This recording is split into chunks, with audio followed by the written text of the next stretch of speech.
जय माता दी। नवरात्रि के पावन अवसर पर आज हम लेकर आए हैं माँ कुष्मांडा की अद्भुत पौराणिक कथा।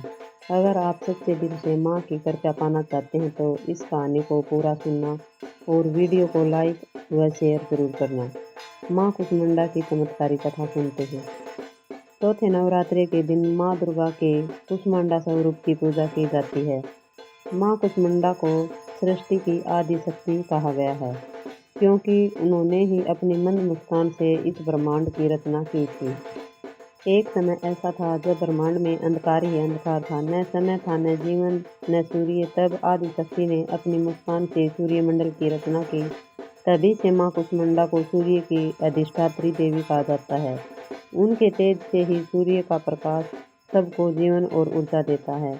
माँ कुष्मांडा की आकृति अत्यंत दिव्य है। वह अष्टभुजाधारी है।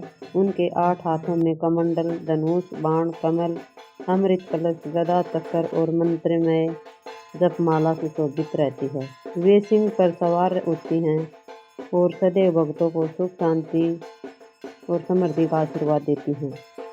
कथा के अनुसार जब महिषासुर के अत्याचारों से तीनों लोग त्राहि त्राहि कर रहे थे और देवता परेशान थे, तब सभी देवताओं के तेज से माँ दुर्गा प्रकट हुई।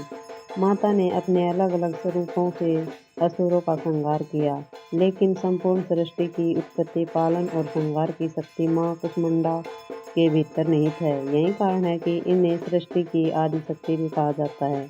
माँ कुष्मांडा के बारे में यह भी माना जाता है कि उन्हें अलग वृक्ष की रचना की। यह वृक्ष सबकी इच्छा पूरी करने वाला माना जाता है। माँ कुष्मांडा को कृपा और सिद्धियों की देवी कहा गया है। धार्मिक मान्यता है कि चौथे नवरात्रे को माँ कुष्मांडा की उपासना करने से साधक की मानसिक और शारीरिक ऊर्जा बढ़ती है। जिस घर में श्रद्धापूर्वक माँ की पूजा होती है, वहाँ से रोग शोक दूर हो जाते हैं। जीवन में सुख, शांति और दीर्घायु का आशीर्वाद मिलता है।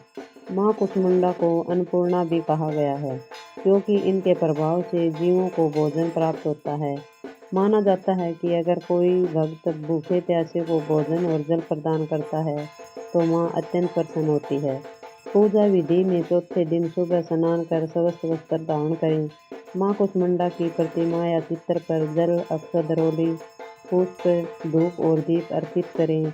भोग के रूप में मालपुआ, हलवा या दूध से बनी मिठाई चढ़ाई जाती है।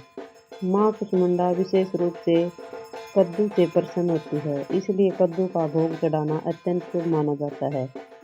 भक्तों का विश्वास है कि माँ कुष्मांडा साधकों को आयु, यश, बल, आरोग्य और धन प्रदान करती है। अगर व्यक्ति रोग से ग्रस्त है और सच्चे मन से माँ कुष्मांडा की पूजा करता है तो रोग धीरे धीरे नष्ट हो जाता है। माँ कुष्मांडा की पूजा से जीवन में नया प्रकाश और शुभता, सकारात्मक तथा कठिनाइयों से सुरक्षा मिलती है। जीवन में आत्मबल और सफलता के साथ साथ शांत और सरलता का अनुभव भी मिलता है। इस प्रकार माँ कुष्मांडा का पूजन करने से